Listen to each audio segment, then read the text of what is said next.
From the garden to Gethsemane to genetics, the Punisher's plan is proven, and the serpent's seduction down through the ages is seamless. Rail against God by raping his creatures, or better yet, get them to screw-tape each other. He made us in his image. The destroyer deformed us to its own. All are fallen, and there is only one just judge. But for the audacity of Abraham, hope follows faith. Seduction of evil begins with oppression. All are oppressed all of the time. Inward focus on oppression begets obsession. Obsession inwards on trauma leads to infection. Highlighting infection leads to infestation. Evil infestation leads to tricked or voluntary possession. But sanctification counters seduction. The opposite of oppression is mercy. The opposite of obsession is justice. The opposite of infection is purification. The opposite of infestation is sanctification. And the opposite of possession is freedom. And there is nothing free in this world except the grace of God. Rape born, orphan adopted, blessed bastard. Initiated, indigenous initiated, martial arts bastard. PSYOPs and special forces served. Decades of duty in DEA and DIA. Intelligence inducted, sabotaged and slandered. Corruption crucibled, deep state betrayed, Yeshua saved. Whistleblower warrior, rejecting revenge. Repurposed in redemption as chaplain, leader, teacher, and truth teller. Now America's intelligence officer, following God, leading my family, and rallying all patriots to rescue our republic by restoring a virtuous populace. Welcome. I'm Jeff Prather, and this is the Prather Point. Welcome, everybody. Lots going on today. Lots of breaking news. Going to jump right into that. So I've been putting out a lot on X that last night Iranian airspace was closed. Air war was imminent, but the airspace has been reopened. Trump apparently almost greenlit a strike on Iran late last night, but it is reopened. Sources say Trump halted it because advisors couldn't promise a decisive regime toppling blow and warned Iran could hit back hard and the U.S. might not have enough regional assets ready to cope. So Iran remains on the brink, not over it. And this is likely still going to happen. Almost right after that, the unusual event in Israel was a very short 1.5 seconds earthquake in the immediate vicinity of Dimona, where Israel develops a very explosive kind of candy. More unusual, an earthquake drill was scheduled a few days ago for the precise moment of the actual earthquake. So Israel is trying to tell the U.S. something, and that looks like it was an underground nuclear blast. So there, Ann Vandersteel has surmised that Trump may be being held hostage by Israeli nukes in the country. That's kind of a twist on my book Chase, where it's Arab terrorists bringing in the nukes. But that could have been a message in response immediately. But this is exclusive, is U.S. small arms for Iran are standing by. And we're going to talk about Trump just made the drug war precedent profitable and breaking. U.S. Special Forces, Green Berets, are back in Mexico. And small arms equals small arms instructors, by the way. Iran death threats Trump, so the CIA is celebrating that because that hooks up all their crook connections. And we'll have Susan Bradford's BlackRock Bamboozle on in a bit. Before we get to that, though, I haven't done any fan mail in a long time. And I just wanted to say, Mickey and Linda, Pastor, thank you so much for the sympathy card for my dad's birthday and his passing. That's so sweet of you to remember that. And I appreciate your note here, even though your handwriting is oftentimes difficult to read. And I will get these donations that you're giving me out to worthy organizations. But very thoughtful, Mickey and Linda. Mickey is my most prolific fan mail writer of all, and I much appreciate you and your wonderful wife. Also, I got fan mail. It's actually called fan mail from Buzzsprout. I guess, dear Mr. Prather, my name is Pamela Ward, and I just listened to your podcast on Candace Owens and Wounded Knee. Outstanding in every way. Brought back a memory. In 2000, my young family went to a Purple Heart powwow in White Cloud, Michigan. Not being native, I was humbled at the warmth which we were welcomed. That's good, because they don't seem to be very welcoming these days. I learned that the proportion of Purple Heart awards are greater for Native Americans. That's very true. I learned that Native regalia is sacred. That's right. It's not a costume. It's regalia. And I learned that calling school sports team mascots Indian is culturally demeaning. I don't think so. Indian means Ndio. Russell Means, the great Lakota leader, said that's what the term they use. I use that. All older guys do. Indian. It's not Indian. It's Indian when they say it. So I don't think that is disrespectful. I'm glad you talked about the Medal of Honor problems. You talked about John Chapman there. Genocide is always wrong. So thank you for being a man of principle. You'll carry that with your soul forever. So very thoughtful there as well. But anyway, U.S. military action was standing by. I predicted this, remember, on Tuesday, and then I was announcing it last night. But it looks like it has stood down because intelligence couldn't guarantee toppling the regime with this.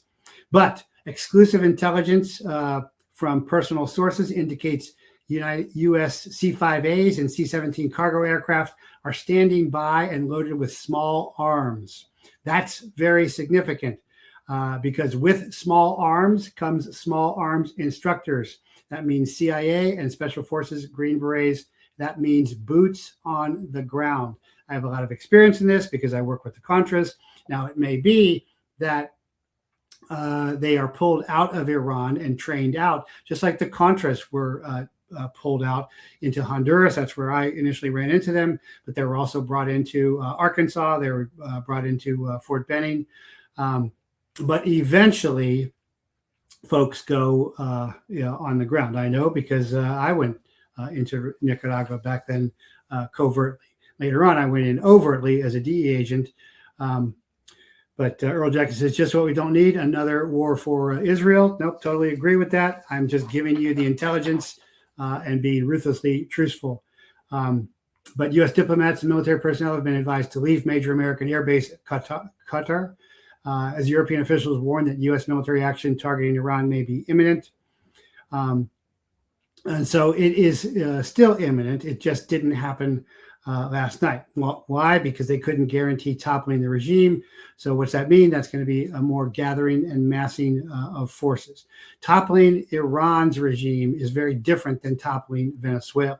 Persia is an ancient and massive country with a huge army and a long traditions. But Reuters reported that 2 European officials said U.S. military action targeting Iran may commence within the next 24 hours. Again, that's on hold now.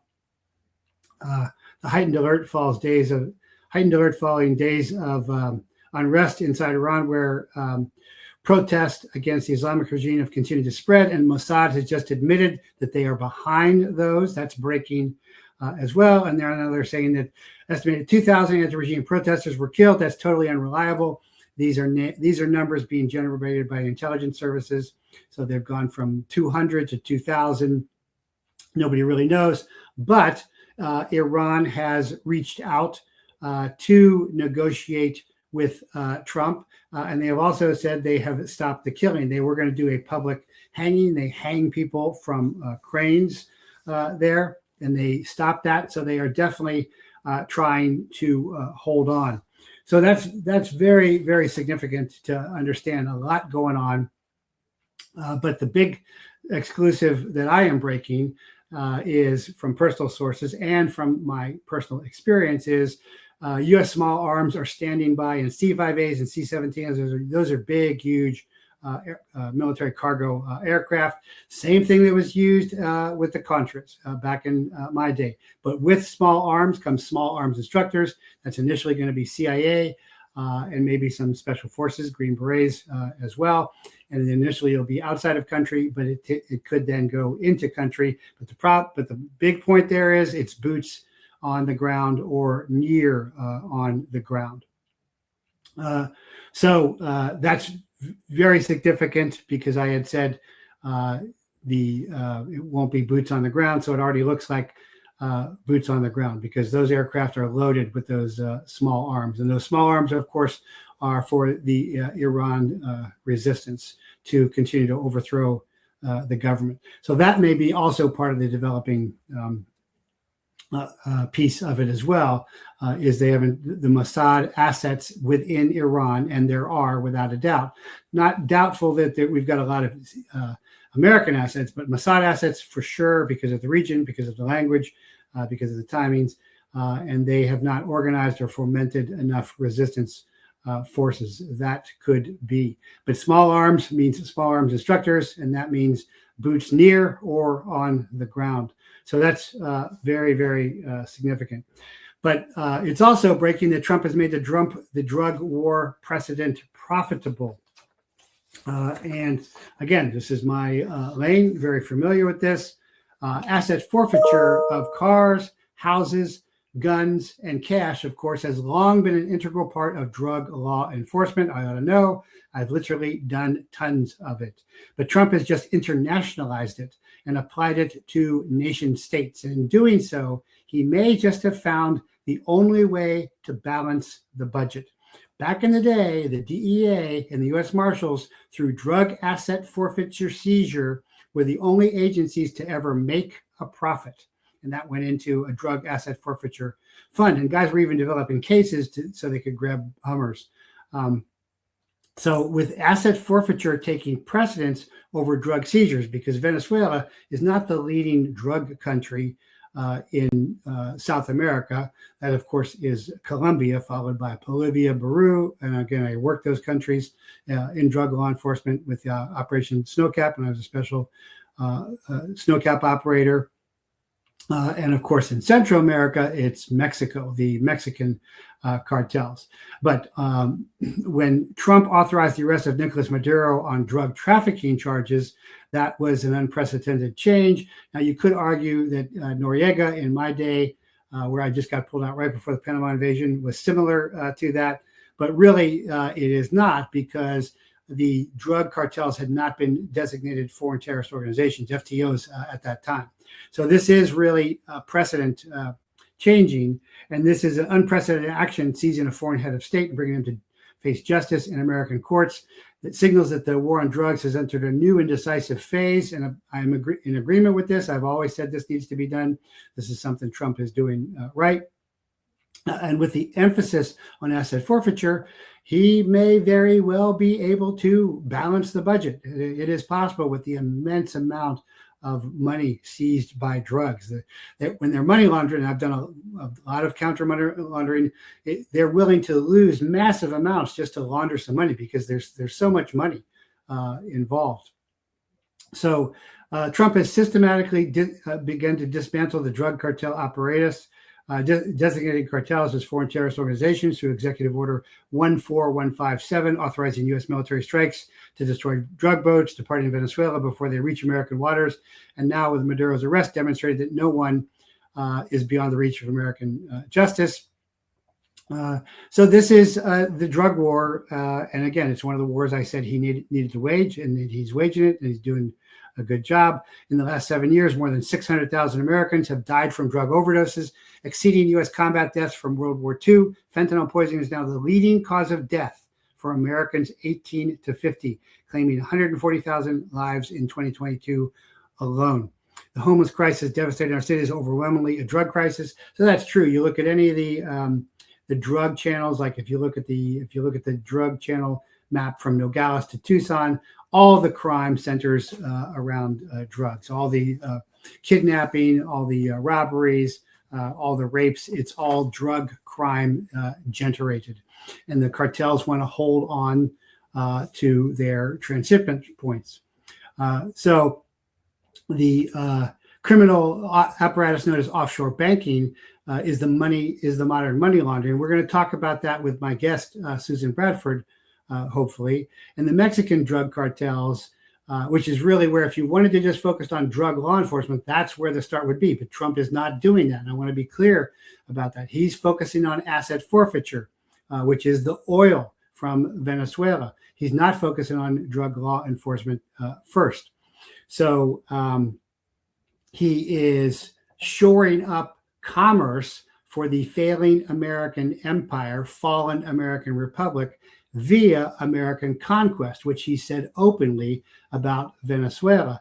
But Mexico and Colombia are certainly watching this closely, this precedent closely, because could this asset forfeiture nation state precedent apply to them? Most certainly. That is very true. But the Mexican drug cartels command over 100,000 armed men. That's equivalent to the Mexican army. The Chinese triads control massive synthetic drug production, fentanyl, through secretive shelf companies. But the real godfathers of the genocidal enterprise are the British financed oligarchy and their network of offshore banks. And again, we'll talk about that with Susan. Hopefully, the British Empire pioneered global drug trafficking in the 18th and 19th centuries to destroy China's sovereignty. That's true. The Opium Wars, the Boxer Rebellion, exactly what that was about. Today, that same imperial system operates through the offshore financial centers, unregulated banking havens, holding $50 to $100 trillion in laundered wealth. So if Trump is able to access that through FinCEN, and I've worked FinCEN cases as well, that changes everything. That is, very, very significant. So major Wall Street and City of London banks, including JP Morgan, Chase, HSBC, Deutsche Bank, Stratford, Chartered, and Bank of America, have been proven to unknowingly launder drug money. And of course, they were in on all of the pedo money with Epstein, without a doubt. So this is not an accident. This is the system. Drugs degrade morality, spread despair, destroy families, and make self-government impossible.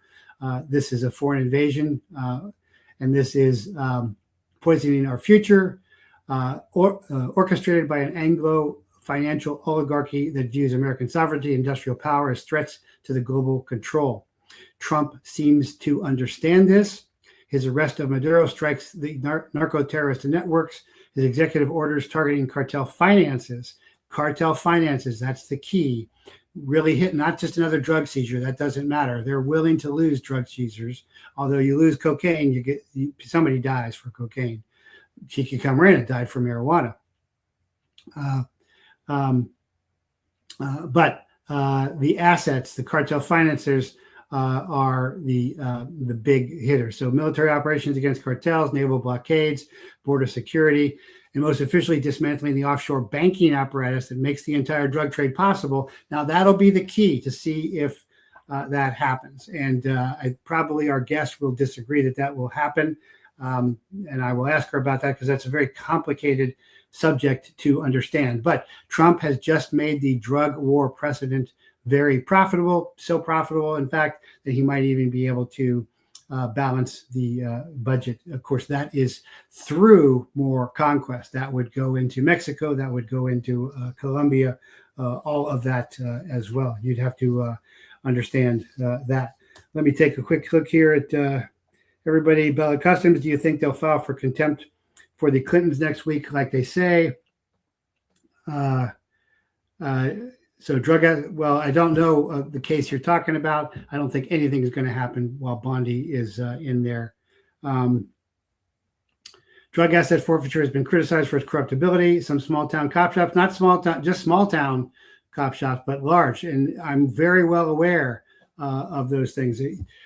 That happens in the produce field because produce, you got to move fast on the border, and cattle, you got to move fast on the border. So it's a cash business, and they would just seize cash and they'd say, "Hey, I'm a produce buyer," but they'd say, "Well, you got to prove that because it's civil asset forfeiture. It's not a beyond a reasonable doubt. It is preponderance of the evidence." There's been a lot of abuse of asset forfeiture, and you could argue what Trump is doing is asset forfeiture on a large scale. And he just met with all of the large oil companies that got kicked out of Venezuela when Venezuela nationalized the oil. And they were just talking about, we can't wait to get back in there. And so they're carving up Venezuelan oil But this is again a precedent change. This is an inflection point, and it could be very good for the U.S. economy.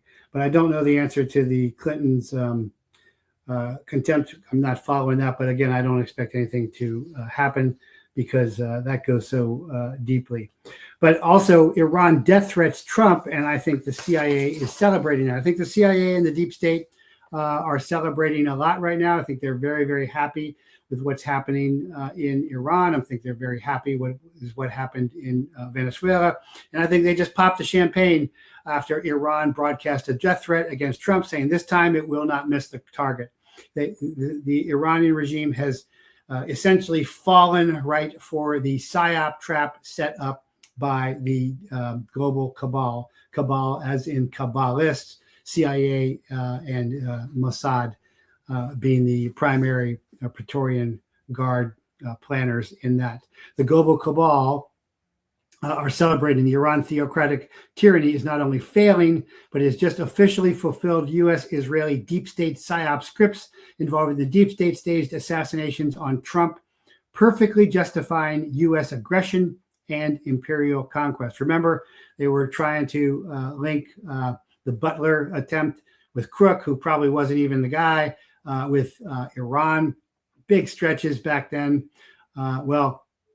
Iran just helped them with that fake script. Iran has issued a threat against President Trump by broadcasting a sign with a picture of the president during the 2024 Butler, Pennsylvania assassination attempt with the words, "This time it will not miss the target." Now, who generated that sign in Iran? Well, probably Mossad generated that sign. Mossad has just admitted they are behind the protests. So could they be behind that as well? Yeah, I think they could be, because they are just walking into the PSYOP trap here, the rally around the flag, which happened after Trump was shot. And of course, the timing of this is not accidental at all. So, and the message appeared on Iranian state-run TV. So they are owning it. And this is a huge mistake because this really polarizes American Christian Zionists as well. You know, Ted Cruz and Lindsey Graham, the war pigs, you know, are going to be all over this. Hey, they really were trying to kill the president. Look at all the naysayers that said it wasn't them. And of course, I'm saying it was the deep state. There's Praetorian Guard puppets running everything. The government was definitely in on it. But they are repeatedly threatening to strike the country and saying that they wouldn't miss this time. And this is a huge mistake. But the CIA plans, just like they worked out 26 years ago under Kermit Roosevelt, grandson of President Roosevelt, when he was, and before that, he was, hitting the beach on D-Day.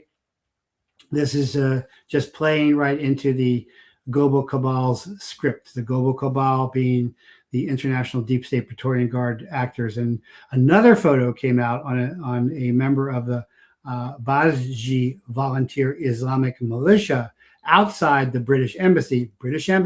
Note, in Tehran, holding up a poster with the same image of Trump and a message in English that said, "The arrow doesn't always miss." Okay, so it's the British Embassy. So the British want to get back there, get control of that oil. And of course, I was just saying they are running that, and our guest will talk about that as well, hopefully. And the message was in English. So they speak Farsi there, or French. Why is it in English? Because it is for American audiences, because it is to stir up domestic religious war there. So, and Iranian Speaker of Parliament Mohammad Bagher Ghalibaf on Wednesday issued a warning that the U.S. military and Israel would be legitimate targets if America launched an attack on the Islamic Republic. Cries of death to America came from lawmakers. Well, that's nothing new. You know, they do that all the time. But supposedly there was a back channel. I thought I had that here. Let me see if I found that here. I guess I did not print that up. There was back channel communications, possibly via Putin and Russia, between Iran and Israel, that Israel would not strike Iran.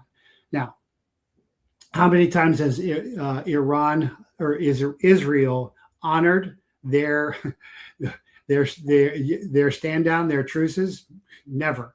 Okay, so this is just more Mossad subterfuge, win by deception, their unofficial motto, as opposed to through wisdom, which is in Proverbs, which is their official motto. But this is likely just to throw them off base, off guard. I see some comments there on X. Earl Jackson, trying to see your comment here. It's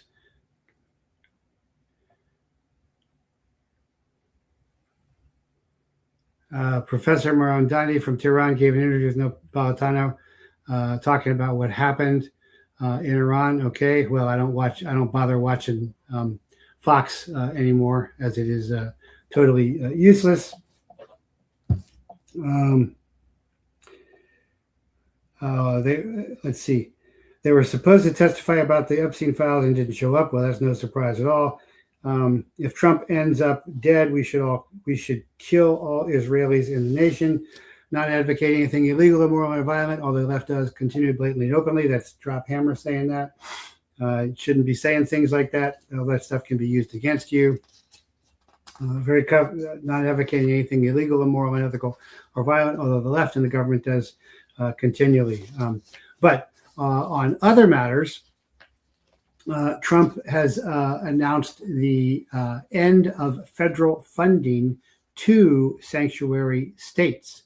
And this is basically Trump is laying siege to 12 sanctuary cities. And this is challenging the cartel's holds on these cities. Why? Because these cities are wrecks. So Trump has announced plans to end federal funding to sanctuary cities and states beginning in February, citing jurisdictions to protect criminals and fuel fraud and crime. The move comes amid ongoing immigration crackdowns throughout the country. While speaking at the Detroit Economic Club on Tuesday, I think this is where Trump was talking to all of the had all the oil execs that were just salivating to get back into Venezuela. They were talking about how they had lived in Venezuela and raised their kids in Venezuela, and they couldn't wait to get back in Venezuela. Anyway, Trump accused states that contain sanctuary cities of fostering fraud, crime, and violence, saying they are protecting criminals. Yeah, they're protecting the cartels. They're being paid off. It's especially true, in Arizona, in Nogales, Tucson, and Phoenix. And he said, starting February 1st, we are not making any more payments to sanctuary cities or states having sanctuary cities because they do everything possible to protect criminals.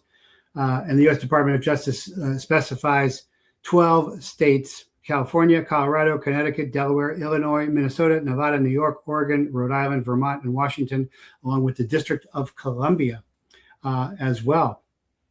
So this isn't civil war. It's the drug war, but it almost looks like civil war because it's targeting all the sanctuary cities, which are all the liberal cities, which are all the Democratic cities. And the cities are Albuquerque, New Mexico, Berkeley, California, Boston, Chicago, Denver, East Lansing, Hoboken, Jersey City, Los Angeles, New Orleans, New York, Newark, Patterson, New Jersey, Philadelphia, Portland, Oregon, Rochester, New York, Seattle, Washington, and San Francisco, California. Now, U.S. Judge Aruna Subramani, sounds Iranian, issued a temporary restraining order blocking the Trump administration's freeze of about $10 billion in funding for programs like child care subsidies, citing immediate harm to the 5 states involved and questioning the policy's legality. But the announcement was made amid escalating tensions between liberals and immigration enforcement officers, including clashes in Minneapolis and Portland. Trump did not specify which exact federal funds would be slashed, but transportation, housing, education, and public safety are all speculated to be impacted. So what has been allowed to happen in all of these states is you've got everybody on welfare, and so they don't have to work. They don't have to own anything. Because they don't own anything, they don't take responsibility. That's why the housing projects are wrecks, and the housing projects are full of drug dealers. But they're getting their money so they can go buy food. So what are they doing? Well, they're going then and selling dope and selling people and doing illegal gun trade, drug trade, people trade as well. Well, these cities are non-functional anymore. They don't produce anything. The cities need the country. The country doesn't need the cities. The cities don't grow any food. The cities don't have any water. The country has the food and water that has to be brought into these cities, and especially when they are non-functioning cities and they are a day away from falling apart. With Trump cutting off federal funds, he is essentially besieging them. He is essentially laying siege like a old king would to a castle until you just run out of supplies. And then, of course, he's going to bring in the National Guard and the Quick Reaction Force. I'm on record of saying that these Quick Reaction Forces are going to become standardized and they're going to stick around. And there'll be a lot more actual cartel violence happening in the cities, although it will be labeled law enforcement. Now, there was just a Venezuelan who had a shovel, who was brandishing it at ICE agents, and he was shot. And of course there was the U-Haul going in. So they're still trying to use 5th generation warfare tactics where they don't want to bring in guns. Remember, Antifa didn't want to bring in guns, fireworks, concrete milkshakes, all that stuff. But they don't want to. The cartels are trying to not go into straight kinetic warfare where it's gun battles like the Untouchable days, because they will lose that fight against law enforcement and the military. Initially against law enforcement, they'll win it. Against the military, they will lose it for sure. And so they are not playing that card. That's very significant that they're still trying to play by 5th generation warfare rules and hold on to their turf, even though later on it will become even more bloody, more violent. America will start to look a lot more like Mexico, bodies hanging from bridges, heads lined up. All of that will be happening because they are not going to give up that turf.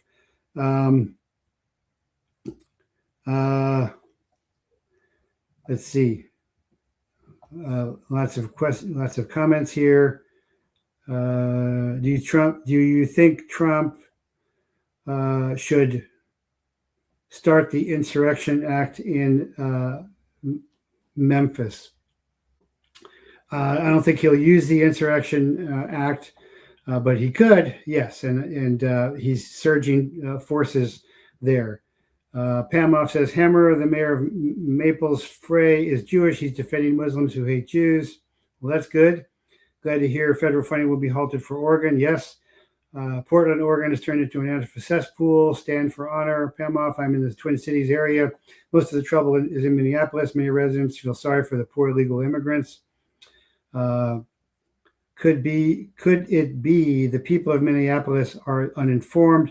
Same thing happened. No, they have been siloed. They have been psyoped with cognitive dissonance for so long. That's the real purpose of the intelligence agencies, is they've been psyoped for so long that they don't believe the truth before their eyes. Pamoff on the flight, appeared 2 federal agents were on board. They're clean cut and healthy. Okay, well, glad to see that. That's not the FBI then. I'm in semi-rural Oregon, where we are close to farms and farmers. Could it be that Somalis gave Jacob Frey dollars in order to get his mayor job? Yeah, sure, certainly could. The media makes it an emotional appeal. The politicians are pretending to be tough guys, but what cowards they are, certainly. Well, I'm glad we're having a robust conversation because that's what I want to get to today. And I have a special guest today, and I think it fits in perfectly with what's going on as we see, again, that Trump's second term is really about Israel. And he just did MEGA the other day for Iran. So make Iran great again. And of course, it's been make Israel great. So that America is like third tier. And of course, I've outed that Trump is our first Jewish president. And Mark Levin came out and confirmed that. And I've talked about how he had to fight multiple wars, the cartel wars. He's doing a pretty good job. The tariff war against the unrestricted warfare doctrine of China, executed by the 1,000 Talents program, was going pretty well, and seems to be going pretty well with his legacy to collapse the Chinese economy. As I talked about on Tuesday, a lot of people found Tuesday's show explosive, but he hasn't fought the deep state at all. It seems he has been captured by that. I'm still getting comments on X and everything like, what's your proof of Trump being captured by the deep state? His actions, I've got other people answering for me. His actions are the proof. It's real clear. It's real obvious. Anyway, all of that ties in with the American Republic has fallen. And the empire is failing, just like Rome. Rome Republic fell, Rome Empire failing. You prop up a failing, you shore up a failing empire, either by commerce, which Trump seems to have done all he can with commerce, or by conquest. With Venezuela, it became open conquest. And that precedent now established that I just talked about, which has never been done before. Certainly not when I was a DEA agent, because there were no foreign terrorist organizations. The drug cartels were not designated as foreign terrorist organizations, has changed everything. So it's all about asset forfeiture, international asset forfeiture on a nation state level, and that could actually balance the budget. And Mexico and Colombia got to be looking at this. They got to be worried about this. And this is also what Iran is about too, about those oil. So it becomes about asset forfeiture, which becomes about money. Of course, asset forfeiture has long been misused, as one of the listeners already pointed out. And I saw this misused. I saw guys making cases so they could seize, Hummers back in the day. But that's what's happening. And so that goes back to power, which goes back to money, which goes back to my guest. One more. So could Mossad agents be in Iran and fostering the protest? I heard possibly. Yes, Mossad has come out and said they are fostering those protests. That's why all of a sudden they're happening. The Persians have been chafing under theocratic tyranny for decades, but nothing's been happening. But all of a sudden something's happening. It's because Mossad is activating their assets in the area. Yes. Yeah, without a doubt. But anyway, we're going to get to my guest about that because she's an expert in this. Very intelligent lady. Susan Bradford is an investigative journalist, historian, researcher, and author who has written over a dozen books. Bradford holds a BA in English from UC Irvine and an MA in International Relations, just like me, from University of Essex. She began her journalism career interning for CBS TV News in Los Angeles. As a postgraduate, she was the funding editor of the European Review for the Center for European Studies at Essex, senior research fellow for the Atlantic Council of the UK. And she worked as the producer for Fox News Channel, assignments editor for the Voice of America. So she's got some intelligence experience there, speechwriter for Korean Ambassador Sung Chul Yang, and lead investigative journalist for the Abramoff investigation. Bradford has written and ghostwritten many books. Her series on the deep state includes Lynched, Royal Blood Ties, Tartar Treachery, United Church of Heist, Jack Abramoff, Rothschild Zionist, Taking Back America, End of Globalism, Shadow Dragon, Unmasked, The Coronavirus Story, Saudi Swindle, The Tribes That Rockefeller Built, and many more. Susan, welcome to the Prather Point. I'm so happy and excited to have you. Thank you so much for having me. I definitely came into the right monologue. I was very interested in hearing what you had to say. It fits in right, with what we were planning to talk about. So thank you so much. Yes. So I have, thank you for sending me your material. I have reviewed it.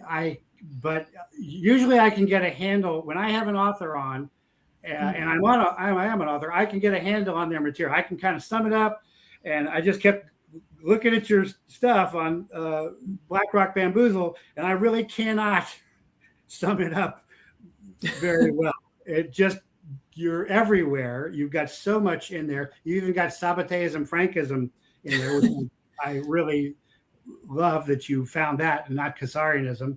But you just cover so much material there. So I'm going to have to let you kind of frame this in the hidden history of the global banksters, and then bring that up to date as to how that is impacting exactly what we're seeing now. So please, you have the floor.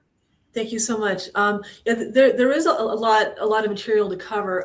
My interest in this began with the Abramoff investigation, where I was really finding that our government had been hijacked. There are special interests that have weaponized the Department of Justice, the committee, the federal government, the agencies.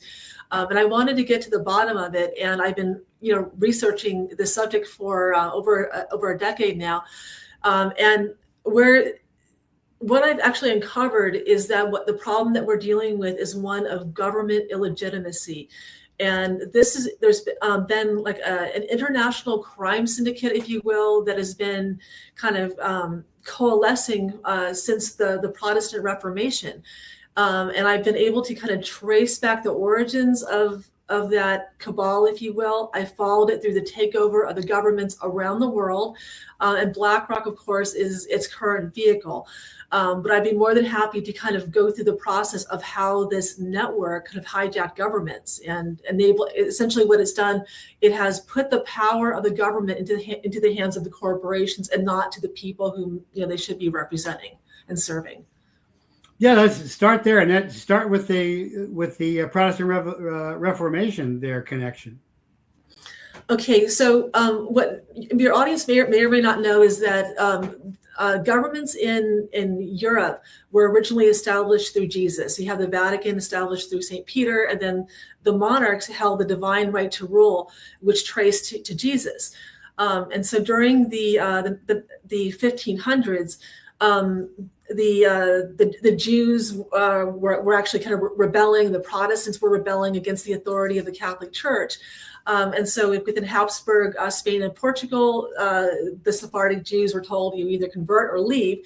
Many of them left, and they kind of coalesced around Holland. Holland was in the throes of the Reformation, and what they did is they established the first government corporate hybrid. And what that did is it put the power and the wealth of the state behind the corporations that was aligned with the military. And they went throughout the world in a form of conquest. Like they wanted to conquer territories, to take the natural resources, and to establish a global monopoly. And that's the problem that we're dealing with now. We're dealing with a network that wants to establish a global monopoly on wealth, power, and commerce. So after they kind of coalesced around in Holland, which through the Dutch East Indies Company called the VOC, they then invaded England. So that's the beginning of So that's the beginning of the global financial cabal. Right there is the Dutch East India Company is where it kind of starts. Yes, it does. That's where this cabal starts. And those Sephardic Jews align with Protestants against Catholics. Yes, and I'm a Protestant myself, and I know that there has been a lot of some within our movement say they're satanic or they're opposed to God. I would say that is not true. That Protestantism is essentially the purest form of Christianity, where we have a direct relationship with God outside, an intermediary. But there was an element of Protestant merchants who aligned with a criminal group of Jews. Not all Jews are part of this either, but there was, correct, it's that network that kind of coalesced. That this began the cabal. We're differentiating between Zionists and Jews. Correct. So, of course, with the colonies in America, we had a very amicable relationship with the monarch. The monarch wanted to establish a new society under God. It was under God's law. But after the East India Company was established as a commercial venture for the British Empire, the Dutch invaded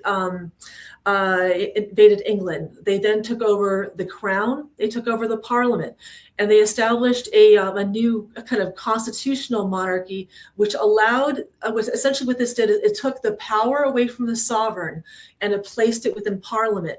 Parliament was controlled by these Dutch merchants and bankers under Hold on. Sorry. So they didn't openly invade. You're talking about Dutch bankers backing.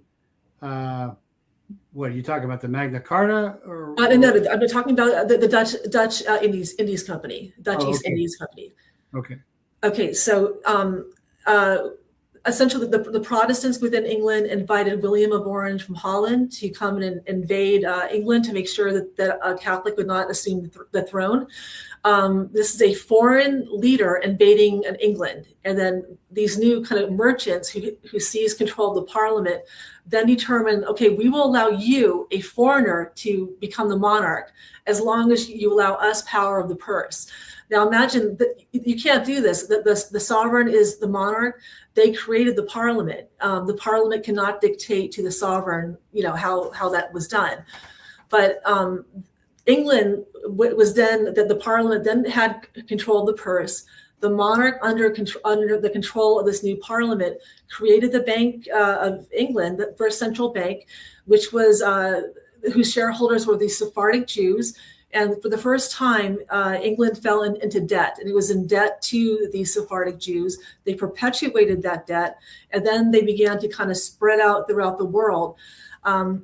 In fact, the American Revolution was fought in part by the efforts of the monarch to disadvantage our merchants on behalf of the East India Company, which had then merged with the Dutch East Indies Company, and they were creating this kind of monopoly, like they were kind of self-perpetuating. That's a very important statement that I think gets overlooked. Because that's one of the major movers of the American Revolution. Yes, it was. It was about our right to create our own money as opposed to being in debt to the Bank of England. Our right to for free commerce, and they wanted us to kind of allow this foreign entity to have dominance, and also to tax us to support them and their wars and their enterprise. So I guess from once this cabal had established control over the British monarchy, they kind of replicated the strategy. So you have then the revolutions, like the revolutions of 1848, the Napoleonic revolutions, where a network then began to target the Christian monarchs who held the divine right to rule. They were Christian, and they also held the power of the purse. Now, this was made possible a few ways. For one, the Rothschilds, who are really one of the main players, the main banking families behind this. The founding Rothschild was an apprentice to the Oppenheimer banking family. The Oppenheimers were the leading court Jews within the Holy Roman Empire. And they in turn had control of the munitions throughout Europe. So they had control of the military. Then you have a Hanover Prince of Germany becoming the King of England. He then organized the Freemasons, which were originally the professional guilds they were Christian. They worked with the monarchs who held the divine right to rule to create God's kingdom on earth. Once I think you get some argument about Freemasons being Christians. They were, yes. The Freemasons were originally Christians, and I know today they're associated with all sorts of sinister, things. But they were originally Christian. They maintained professional and moral standards within the professions and the trades. So they were originally Christian, and then in the 1700s, King George of Hanover organized the Freemasons within the city of London, and then they allowed new speculative Masons in, and these were some of these Jewish merchants, Jewish bankers, the Rothschilds. And then through these Masonic networks, they then begin to foment revolution throughout Europe with the idea of overthrowing the monarchs, genociding a lot of people, particularly the intelligentsia, the European aristocrats, the Christians, taking their wealth and then establishing these new republics. And you would think, well, a republic would serve the people. It would be progressive. But what they were established with on behalf of these foreign merchants and foreign bankers to use the wealth and power of the state to fund their interest with the view of establishing a global monopoly on wealth. And then they perpetuated this cycle. So Napoleon, who was bankrolled by the Rothschilds, Napoleon destroyed and dissolved the Venetian Empire, which is one of the most powerful maritime empires in Europe, which had been created over a century. They then took the Venetian fondi, claimed it for themselves meaning this cabal. They unified Italy under a puppet king. The Vatican did not recognize this king, but two reigns, following that, during during World War II, this puppet king, who answered to the City of London, which was controlled by Rothschild and these bankers, then appointed Mussolini, the Benito Mussolini, prime minister. There was no legitimacy to that. Mussolini then created the sovereign of the Vatican, which previously did not even recognize that government as being legitimate. So you have a small cabal creating these different governments, placing their own people into positions of power. Within the Bank of International Settlements, there was a war, like a revolution that was fomented from the City of London.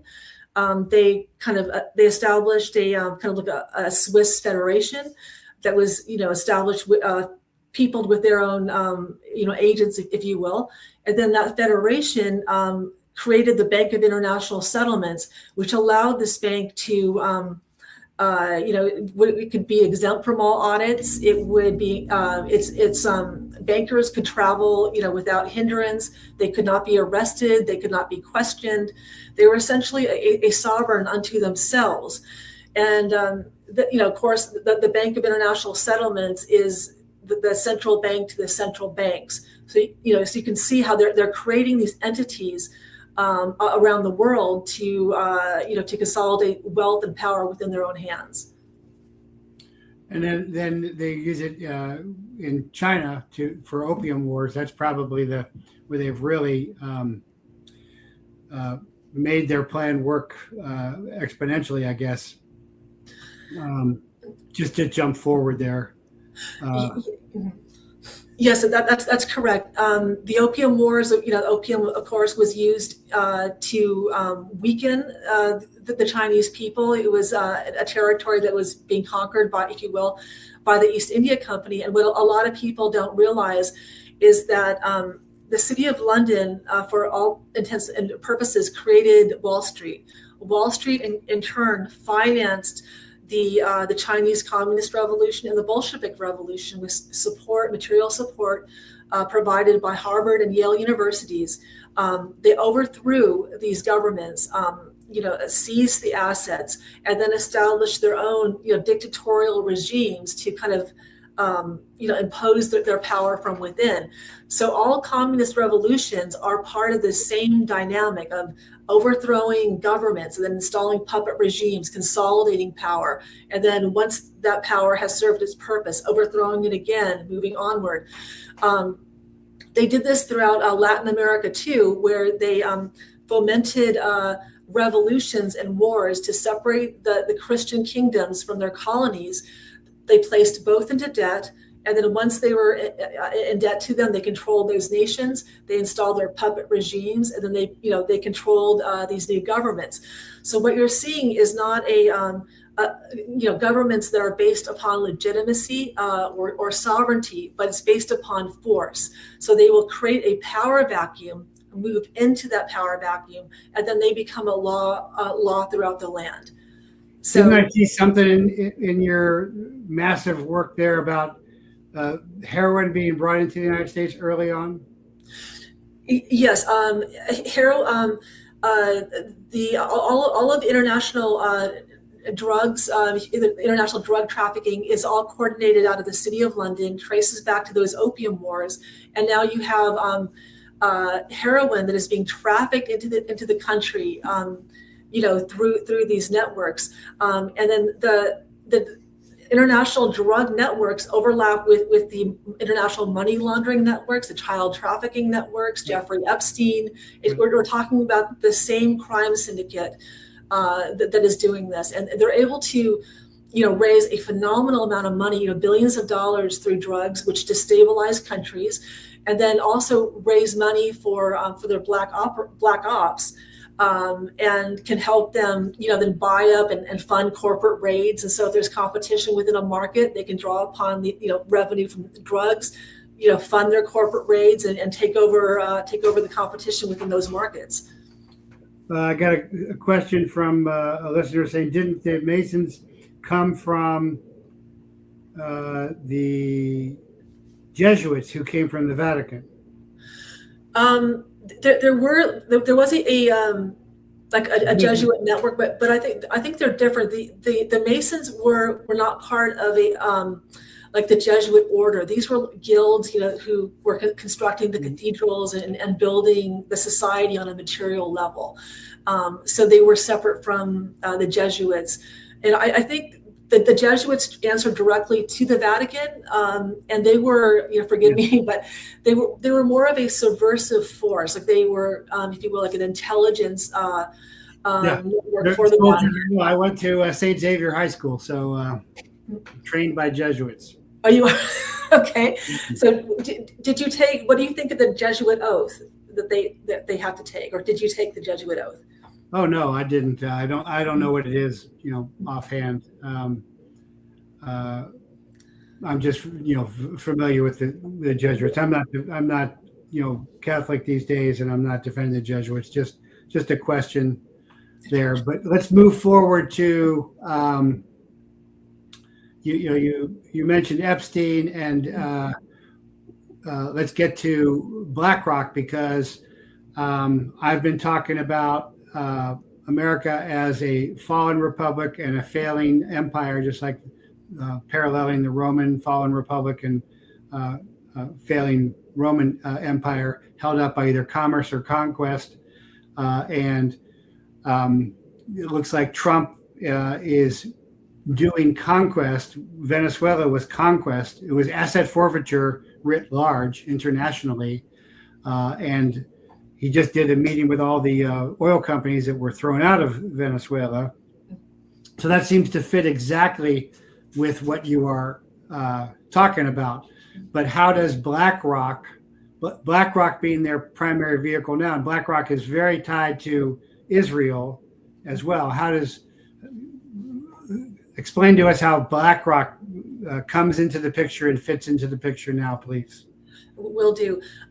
Just to backtrack a little bit, the takeover for our country began during the Civil War, when they created this vacuum and then kind of moved this corporate government enterprise into the country. So I think our country was lost, not lost, but it was maybe taken over during the Civil War in violation of our treaty rights and in violation of delegated powers. But that's like the origins of that. BlackRock grew out of. Let me stop you there. So the English were supporting the South in the Civil War. They were supplying munitions to both the South and the North. Essentially, what the Civil War was fought over was they wanted to eliminate competition to the Egyptian cotton plantations. And we were at a disadvantage by having slave labor, or we meaning the South. And so a plan was hatched within the City of London, carried out through the Freemasons, to create this kind of mercenary war on U.S. soil. And yes, the English did support the South because the cotton plantations were tied into their global textile trade. So they were more aligned with this slave trade.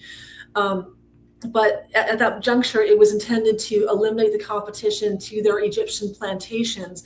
And then through that war, there was a vacuum. There was no, a war that was actually called. They were able to kind of insinuate themselves into that power vacuum to create like kind of an illegitimate system. And this would have been, this traces back to the Treaty of Paris, where after the American Revolution, we granted the British Navy certain delegated powers, but which they could and could not do. During that power vacuum, they kind of insinuated themselves in and then acted as though they were the Republic when they were actually this kind of corporate government hybrid entity. Okay. I hope that makes sense. Yeah. It's just a very different, perspective. But all wars are banker wars. Wars are racket. Smedley Butler, World War I Marine. It's all racket. Yeah. And just to get a sense of the illegitimacy, remember that the Federal Reserve was created in 1913 during a recess. You have one congressman and one senator and one President Wilson signing off on it. So in the absence of a quorum, that legislation which created the Federal Reserve never should have passed. But the fact that it did reflects that we weren't dealing with a republic. We weren't operating within the Constitution. Yes, very true. And so once the Federal Reserve is in there, that's the bankster global system in America. But bring us up to date now on BlackRock, because BlackRock is the centerpiece today. Correct. Yes, it is. So the fiat currency was launched during the Nixon administration, and it was actually they had planned for the Kennedy administration, but there wasn't sufficient support within Congress to pass it. Measures for a fiat currency. So the English rigged the gold markets. They created a demand for the fiat currency, and the effort was pushed through by Peter Peterson. And you may know him. He was the Commerce Secretary, but he founded Blackstone. Blackstone in turn created BlackRock, and with the fiat currency, they were then able to print unlimited amounts of money to subsidize their commerce. And of course, the debt was held by the American people. Larry Fink, who founded BlackRock, he refined securitized debt. So essentially, they could print unlimited amounts of money. They could then remarket that, resell that into these financial instruments to like foreign investors, who then began to hold the debt, allowing them to print more money which the American people would have to pay. So they refined a system whereby they would market debts. You'd have your mortgages, your university debt, your car payments, rental history, any type of debt where they could generate a recurring income. They would then process, bundle it, and then sell it around the world. And now you have these foreign entities demanding a higher and higher return on investment. So you have municipalities that are continuing. BlackRock has a hand in this to demand more money from homeowners. Well, how do you generate more revenue to then give to their own enterprise? You overvalue the properties. That then generates higher taxes. You have appraisal fraud coordinated through Fannie Mae, Freddie Mac, in concert with BlackRock in the City of London. And you have entities like Zillow, which is a spinoff from Microsoft, creating these markets whereby a group like Blackstone or its affiliates could buy real estate within an area. They could have one house within the area reappraised to be maybe double its value, and then all of the other properties within that portfolio would automatically increase, thereby increasing the value on paper. And then with that amount, you could then begin to use that as credit to extend more loans, which ultimately the people would have to bear, because whenever they end up defaulting or they're unable to cover the loans, they will go to the federal government for a rescue. And what they're doing now is that they're stating that they have bankrupted the governments. They have acquired a monopoly on wealth through these different, debt securitization schemes, that now they're having these governments around the world sell off all of their assets. And then you've got these entities that have illegitimately accumulated all of the wealth. So that's California, that's Maui, and where was the other big fire? I think it was South Carolina. Yeah, so that's what's happening in all those areas. Yeah, that's true. Also in England too. They originally, a lot of these, they actually put the British government into debt, and then in order to cover the debt, England began to privatize its infrastructure. And once these entities acquire the infrastructure, they then rent it back out to you. So you'll have to pay usage fees.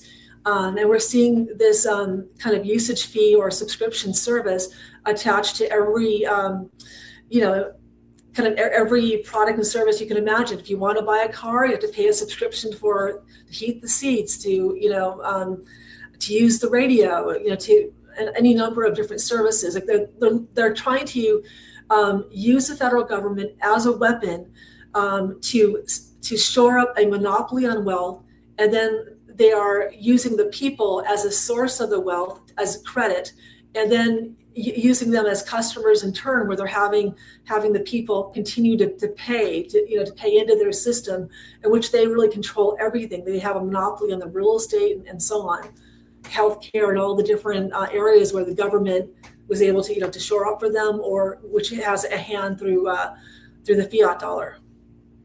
Yes. So some comments. Freemasonry was a pyramid structure, low level, do service. Yeah, I agree with that. Spathox. Nixon took us off the gold standard, stand for honor in 72. Yeah, I think that's what Susan is referring to there. Unique approach. Can I get your thoughts on BlackRock's recent connections with Saudi Arabia, Vision 2030, and related? Sure. One issue that a lot of people aren't aware of is that by the end of the Clinton administration, the petrodollar was on borrowed time because the oil companies had overprocessed the oil wells. And so Saudi Arabia needed to diversify its economy. And that's why they began to move into AI and this Agenda 2030 business. Saudi Arabia has acquired a massive sovereign wealth fund from the petrodollar and from the fiat dollar and so forth. They are turning around and then using that sovereign wealth fund to then buy into like Tesla and Twitter. But Saudi Arabia is really another face of this same crime syndicate. And so, BlackRock, of course, has interests all around the world, and China, and England, and so forth, and Saudi Arabia, and it's a kind of a vehicle for that kleptocracy. Is it true that Trump says he wants to block corporations from purchasing residential homes? That he wants to block these institutional investors. Yes, because that's what's happening where all these fires are. That's. I think he's putting a cap on it. I did read that he wants to allow the public to a chance at home ownership, but the problem is right now that that most of the jobs have been exported overseas. Nobody has, or fewer people have the resources to buy the house. Given that our assets have been taken from us, but I think he is moving in that direction. So you're giving him credit in that area. I am giving him credit for that. Okay. No countries are buying U.S. debt right now. They know our debt is bad. Yep, that's very true. That's why we're going to conquest. That's what I've been talking about. Correct. That's switching from commerce to conquest. Is Saudi Arabia part of BRICS? That's a good question. Now, BRIC was created by the City of London.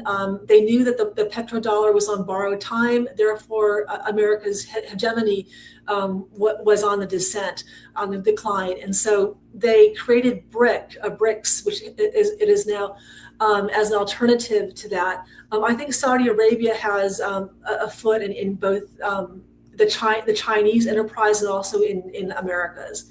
So I don't think they're fully on board with it. And BRICS anyway is it's not really a tight network. Each country is more or less operating on its own. So you're not going to find that same level of I guess of power or of a market that you do with the United States. So they're not really a threat to that market yet. Baylor customers say silver is soaring. Opinion. I don't know what you're really asking. I don't think that's really a clear question, Baylor Customs. So rewrite that. Breaking records almost every day. Yeah, that's true, but I'm not sure what you're asking here. But let's go back to the other one I was thinking of is Gaza. So where Kushner wants to remake it into some kind of Qatar kind of place. So that's the same pattern that we've seen in California, that we've seen in Maui. And so, but again, how does BlackRock tie into what Trump is backing, the Gaza genocide? I know it's tied into, I know from personal anecdotal experience, it's tied into Israel in particular, but go back and as you've taken us through history, the hidden history, how it has become centerpiece and how it is, and it's prime moving and motivation now today. Okay, within the Gaza situation, Israel unfortunately has become the international headquarters of this international crime syndicate. It was set up decades ago to be like an international money laundering haven, and one of the plans from decades ago was that they were going to bomb Gaza and then they were going to rebuild it with these casinos and these different infrastructures as part of their global conquest. So I think what Kushner is doing there is very much of a part of a global scheme. I don't know what BlackRock's role specifically is in Gaza.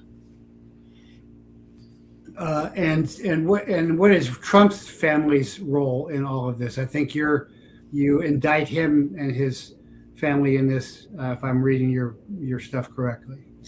I do, and I really hate to say this because I was a Trump supporter originally.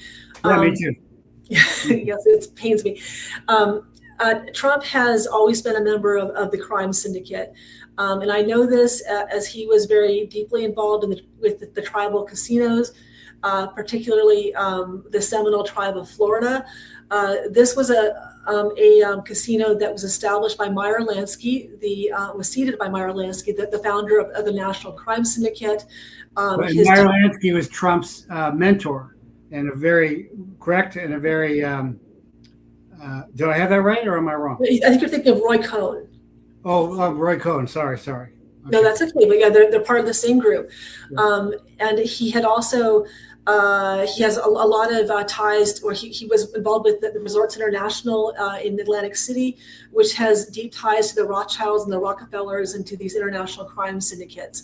So the Seminole tribe in particular, this tribe reached out to all of the other tribes around the nation to establish their own casinos. These casinos were churning money out for the global elite. The Seminole tribe works with, they acquired the Hard Rock franchise. Hard Rock raises money for the Crown and for the Rothschilds directly. Really, the Seminole tribe has the Hard Rock franchise? I didn't know that. They did. They purchased it for $1 billion. Wow. Huh. And another thing that a lot of people aren't aware of is that the federally recognized tribes were established by Rockefeller, and they were used to project social democracy into the United States to establish contained taxpayer-supported markets and to take the natural resources from the country. So you got Trump is in the middle of that. And wait a minute. Say that again. Go back up and say that again slower. Okay. With the tribes, you mean, or the tribal governmental system was established for what? Okay, so the Rockefellers established the federally recognized Indian tribes for the purposes of projecting social democracy into the United States. So they were established as sovereign nations. taxpayer supported. They used the taxpayers to seed the money for the casinos to become, economically self-sufficient. But a large portion of the casino wealth is redirected into the major investment banks and into the corporations. And so the corporations and the Rockefellers, these different, energy companies who controlled the tribes, used them as vehicles to extract natural resources, to generate revenue, for their monopolies, and to acquire, like land and water rights. These federally recognized Indian tribes get billions of dollars a year.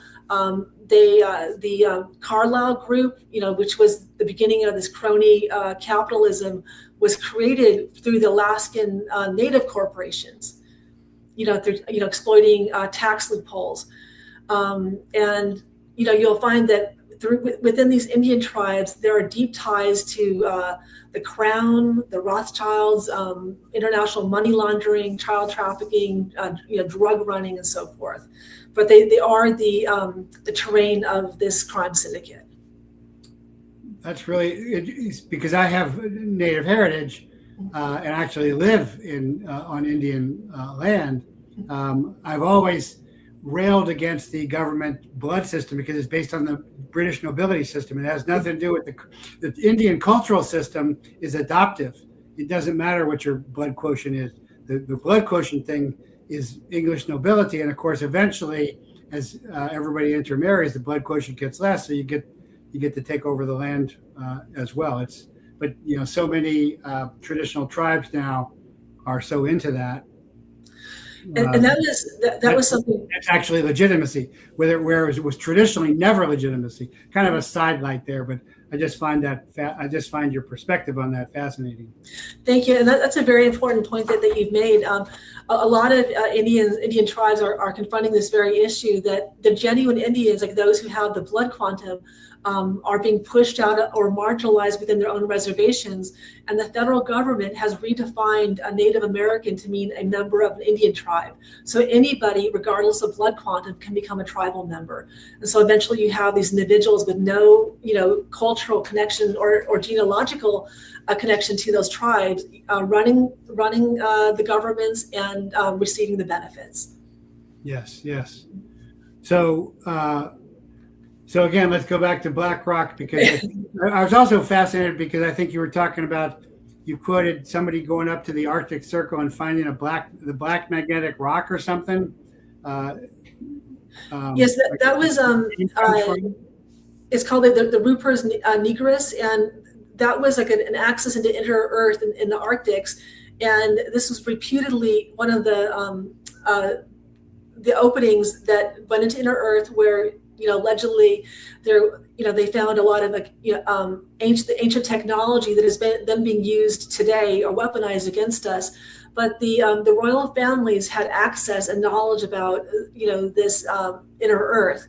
But once the Dutch East Indies Company and the East India Company began to take over governments, they suppressed knowledge of this inner Earth, and then used that knowledge for themselves and their own purposes. Wow, Edgar Rice Burroughs' Pellucidar. What was that? Edgar Rice Burroughs, who wrote Tarzan, Pellucidar. He wrote about. Oh yeah. He wrote about all of that up there. How did Trump abuse tribal land resource? Was it because he filed bankruptcy at his casino? And this is a very illuminating show. Thanks for having Susan on. Yeah. So if you got questions, put them in the chat, and I will relay them to Susan, because she has a vast knowledge on this. So yeah, we want to pick her brain while we got her here. But yeah, did was it because he filed bankruptcy at his casino? I guess that's their question there. Okay, so how did he harm the tribes? Is that the question? How did Trump abuse tribal lands resources? Was it because he filed bankruptcy at his casino? Okay, so the part of this that I'm aware of was his connection to Jack Abramoff.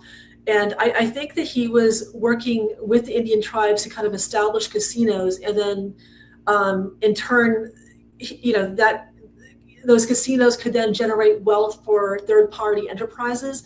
I don't have any knowledge specifically that Trump abused the Indians necessarily. I think he was a champion of the Indian tribes, but he was a part of that culture. And my opinion, based upon what I saw during the Abramoff investigation, was that Jack Abramoff, who was the lobbyist at the center of the Abramoff investigation during the Bush administration, ended up serving prison time to kind of cover up for some of the corruption that was associated with the Seminole tribe.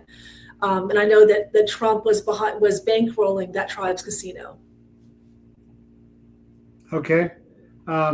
So and I think you get to the point where you're talking about the biggest scam is bringing about a digital currency. I say any kind of currency that goes down if your electric goes down is illegitimate. And you're saying AI is tied into that, and Trump has been behind a lot of global digital currency. And again, is that because we are so in debt that the system is so broken that we got to move from that? Yes. Trump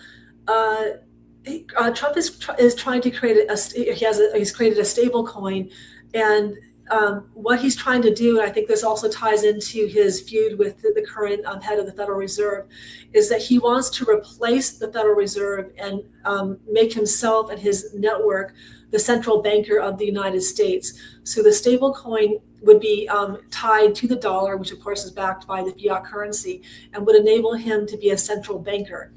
And I think that part of the dispute in Venezuela could be that he wants to bring the stable coins into Venezuela. Currently, there's like an embargo that would prevent him from doing that. But if the American government can become the government of Venezuela, he can then bring the stable coins there and begin to kind of use our money, the stable coin, to buy our debt and so forth. And if he succeeds with this, he could potentially become a trillionaire. They're looking at, they meaning the elites and BlackRock, are looking at tokenizing the hundreds of trillions of dollars of assets around the world, corporations, art, real estate, you name it, where they are going to have a stake in that and then monetize, sell it, and then extract the credit. But the stable coin would still be a digital coin. It would be a digital coin. And my perspective is that within the Constitution, only that the Congress can create money. Instead of kind of moving on from the system that they've broken, I'd like to see the money go, that power to go back to the federal government, because I think once they move the currency away from the Federal Reserve and then to these stable coins and other digital coins, you're going to have no accountability for this currency, and it's going to move away from the government into like a global framework, which would allow this crime syndicate full reign over our financial resources. I guess that ties into a question from Fish Guy. If we agree that BlackRock and the 13 families enslave us with debt, do you have any solutions on how we break free from this enslavement? Well, again, my answers are to live in small communities, where you do a lot of trading and cash. What say you? I would agree with that too. I have tried to kind of expose the illegitimacy behind the system, and I think that if we can maybe have the public reach critical awareness of the problem and how we've lost the republic, we can then mobilize Congress to kind of reverse course. I look to the Magnitsky Act, which was supported by Bill Browder. He was able to bring the criminal Russian oligarchs to heel by having both our government and governments around the world pass against their wishes, but against what they would want to do, the Magnitsky Act, which allowed them to restrain the international money laundering of criminal Russian oligarch human rights abusers. So I'd like to see a similar type of process take place in which we the people can bring forth the illegitimacy of our current government to the federal government, and then to renegotiate terms and restore that legitimacy. But the problem with that is Congress is in the pocket of Israel, almost all of them. And you just said Israel is the center of the global crime syndicate. But yeah, Trump is feuding with the Federal Reserve. But I don't see that as real practical. I did hear something about who was it? I forget her name. She was talking about there's a lot of gold in the Philippines, and they were going to try and use that to pay the debt. Are you familiar with what I'm talking about? There have been like mixed stories about whether there was or was not gold. I know that Trump wants to pay down the debt because he wants to establish a national sovereign fund. But I know what you're talking about. That there were reports that during World War II the Japanese had hidden gold in the Philippines. Okay, so go ahead.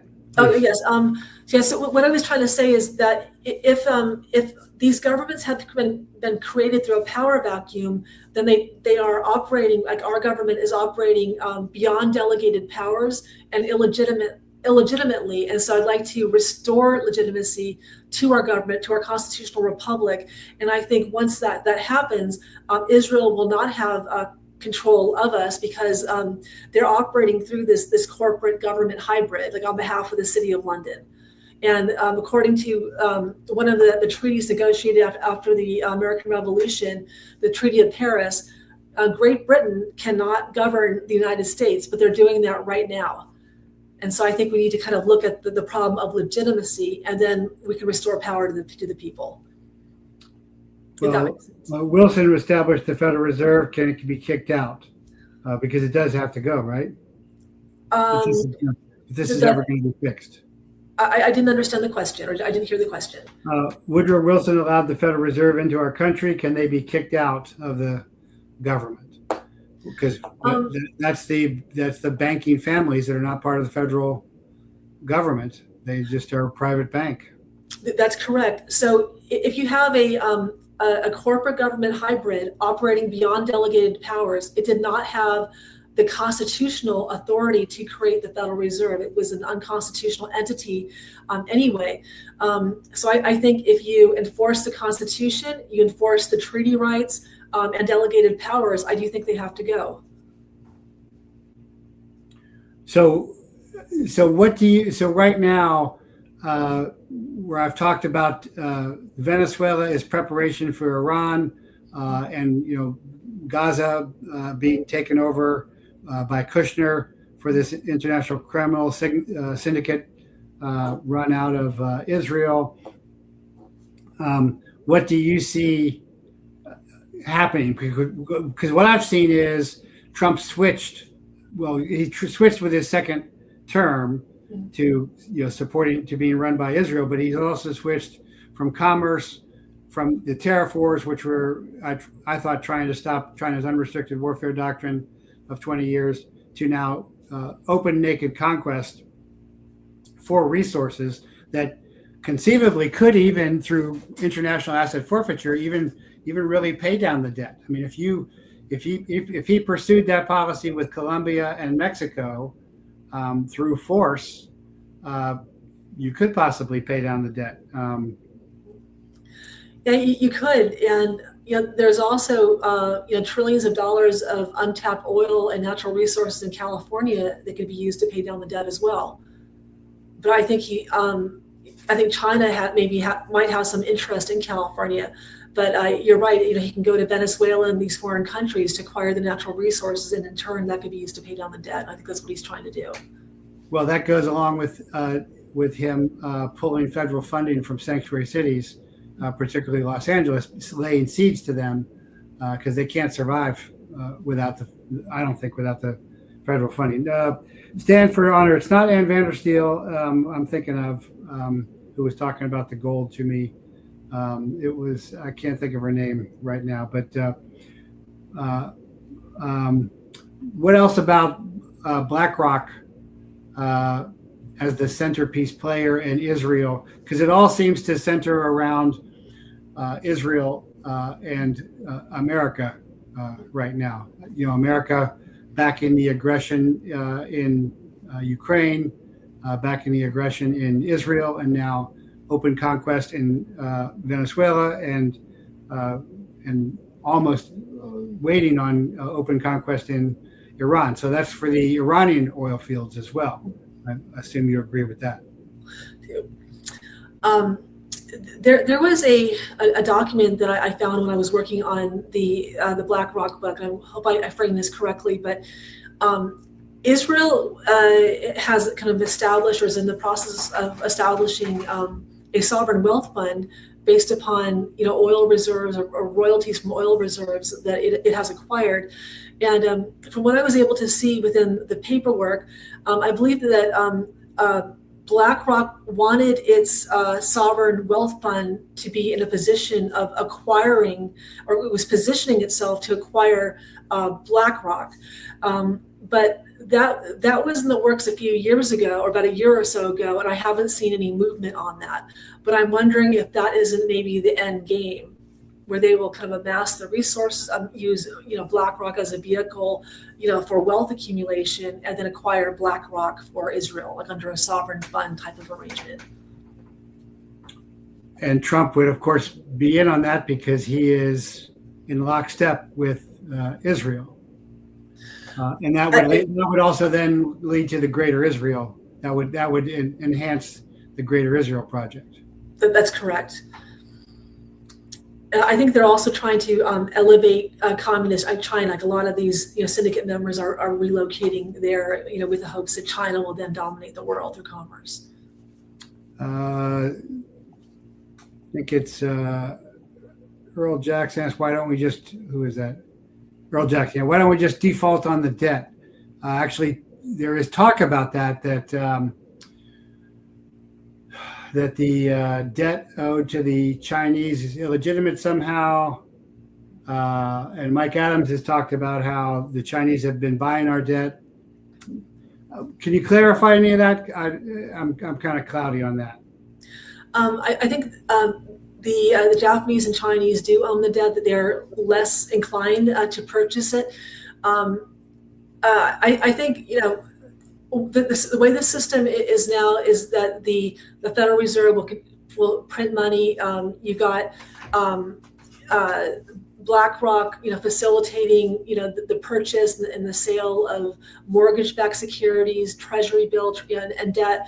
But I think these foreign countries are less likely to buy it, and if they don't buy the debt, then you can't continue to print money. But ultimately, the American people are the ultimate creditors, and you're looking at if they've accumulated this debt. This is debt that they, as a corporate entity, hold within a contract. In order for somebody to actually be bound to pay for those goods and services, they must have received some value in return. And what they're doing is they're taking our money and they're sending it overseas or sending it to themselves to build enterprises, to build up foreign countries, to build up infrastructure in which BlackRock and these other entities will have a stake or will be able to sell through subscription services or otherwise, monetize. And we, the American people, are funding that debt. And so I think a case could be made that we don't owe that this debt is owned by this entity that they have created and are using. They're attempting that's just like you're taking American state nationals' legal argument of illegal contracts that we were not aware of, and you're just writing it large. There's also an organization called, I think it's the Committee to Abolish International Debt or National Debt, and they've spoken to how the World Bank and these different international organizations have unlawfully placed third world countries into their debt for the purposes of then extracting their natural resources in their land. And I think this is going on throughout the world, and it's contractually invalid, but I think the American nationals have made a similar argument about whether or not we indeed do owe that debt. But what you're saying Trump is trying to do is establish this stable coin, international digital currency. Correct. Between America and Israel, with him at the center of it, and that would then, I guess, make the Fed irrelevant. Is that? Yes, it would make the Fed irrelevant, and I think his plan is to shut down the Fed and then to move the Federal Reserve into like a digital or currency, a digital type of bank with himself and his family members and his close network controlling that central bank. Wow, that is quite a statement. Say that again slowly, please. Okay, he's looking towards doing away with the Federal Reserve, and then he and his family, I think it's called World Financial Liberty, or World, which would issue the stable coins, and he is having himself and his family members placed in charge of running the stable coin and essentially operating in the function of a central banker.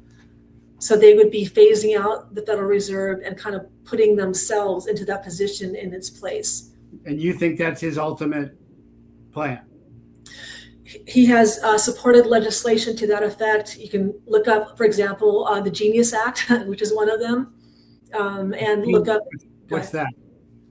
That was one of the founding pieces of legislation that is supporting the infrastructure behind the stable coin.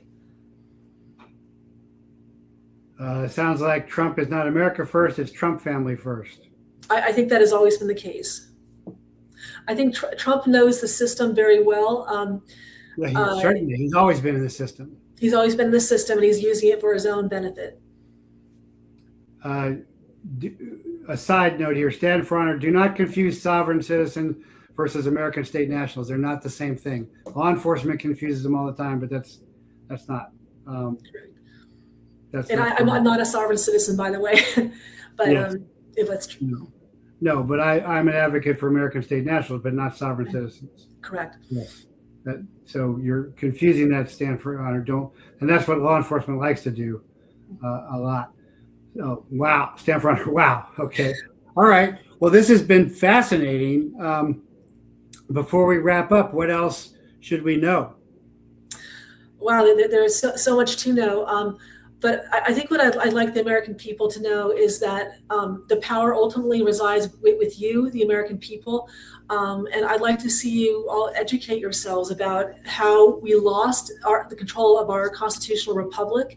And I think with proper education on the treaties and the legal foundation, the contractual foundation of our government, which was established through several constitutions, several treaties, that we will be able to restore the Constitution. I think it will not be easy, but once we understand the problem, we can then we'll have the clarity to forge solutions. Because from what I'm seeing, these governments around the world are not operating within the Constitution or with any proper legal basis, and I think that could be within this framework. I think we can have a solution on restoring the republic. So I'd like to see us move in that direction. What is the Symington Amendment? What is it? Symington Amendment. The Symington. I don't know off the top of my head. Yeah, I don't know. I haven't heard of it either. So it's sarahbradfordbooks.com and the latest. Susan Bradford. Say again? Susan Bradford. I'm sorry. Yeah, I'm old and I've been concussed a lot. SusanBradfordBooks.com. And the latest one is the BlackRock Bamboozle. That's it. Is that correct? It is correct. Miss Bradford is a wellspring of knowledge. Thank you both. Exceptional conversation. I would agree. I'm going to have you back to talk more because you are a very intelligent lady with a vast understanding of this subject matter. Oh, Earl Jackson, Letnick is tied in with Tether, which is tied in with stablecoin. Do you know what that means? I don't know what that means. Yes, that's part of the stablecoin infrastructure, but what he said is correct. Yeah, I have a very smart audience. Sometimes they're smarter than me. Obviously, Earl Jackson is. Yes. It definitely kept me on my toes. I really very much enjoyed the conversation, enjoyed the questions. Oh, good. Here's another one. How do you see the upcoming Clarity Act playing into this with the SEC? With the Securities Exchange Commission? How do you see the upcoming Clarity Act playing into this with SEC? I don't know.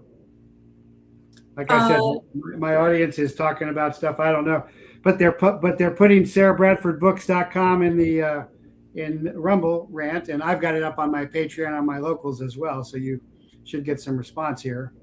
Oh, thank you. I get it, Susan Bradford Books, but Susan Bradford. I'm sorry, it does say Susan Bradford. I'm just saying the wrong thing. No, that's okay. I know it's been a long week, but I really enjoyed this conversation, and I know that you're a wealth of knowledge yourself. So it's really been a pleasure talking to you. Well, thank you so much. Honored to have you, awed by your knowledge and wisdom, and we will have to have you back and keep up the good work, and God bless. God bless you as well. Thank you so much. Okay, well, that was a fascinating, thanks, Susan. Yeah, fascinating hand clap there for Stand for Honor. Yeah, please like, share, and subscribe this. I think it's very important. I think it really fits into what's going on right now. And Susan really understands it in a way beyond, what I understand. So remember, we don't always win, but we always learn more in defeat. And winning is difficult, demanding, and always expensive in blood and treasure. We can and will win, and Susan thinks we can win if we commit. The most committed wins. So define what you're willing to fight, kill, and die for. We are behind enemy lines, in our own country, against our own government. The faithful versus the fakes. Reset versus resistance. Parents versus pedos. God is not with us, but we are with God as best as we can be. Tyrants always fall. Tyranny always fails. Graphene is not in our DNA, but freedom is. But freedom is never, ever given. It is earned. It is fought for. It is won. It is taken. So take it.